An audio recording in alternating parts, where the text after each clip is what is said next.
ए सखी आज गौरा के बारात आइल बा, चलो ना देखे चले के। आए ए सखी हम ऐसन बारात कबहू ना देखल रहली। हई देख हई कैसन दुल्हा आइल बाड़े, बधा बैल पे बैठ के आइल बाटे आ गटाई में मोटे मोटे अजगर लटकल बाटे आ कनवा में देखो ये सखी बिछुआ के जहर लटकता, बिछुआ के टाड़ा लटकल बा। आइए दादा ऐसन बारात हम कबहू ना देखले रहली। Mix by Raju Yadav. देखी आई गईले भोला के बारात जमात, देखी अजबे आइल। देखी आई गईले भोला के बारात जमात, देखी अजबे आइल। ए हो अजबे आइल हो सखी गजबे आइल। ए हो अजबे आइल हो सखी गजबे आइल। देखी आई गईले, देखी आई गईले शिव के बारात जमात, देखी अजबे आइल।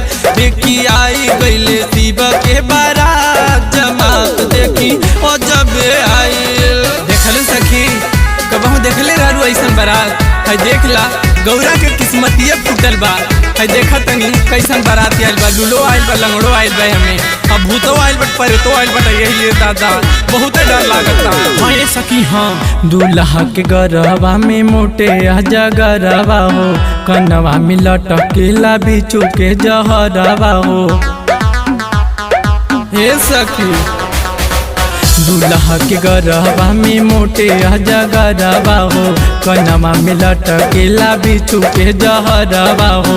लागेला दुल्हवा बौरा है सखी, हे हो लागेला दुल्हवा बौरा है सखी। सुंदर गौरा संगे सुंदर गौरा संगे भइल बड़ी घात जमात, देखी अजबे आइल।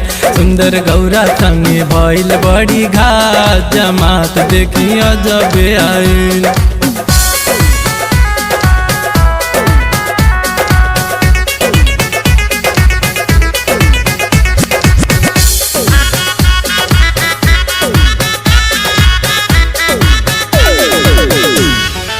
भूतवा पिचा सहवा के आइल बाटे रे लावा हो, लंगड़ा या लूलावा के लागल बाटे मिलावा हो।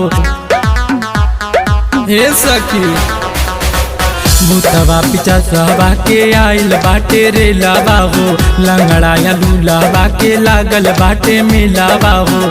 ऐसन बुझाला यगुआ घूस खैले बा। ए हो ऐसन बुझाला यगुआ घूस खैले बा। करीला छमन जी करीला छमन जी कान्हा जी से बात जमात, देखी अजबे आइल। करीला छमन जी कान्हा जी से बात जमात, देखी अजबे आइल।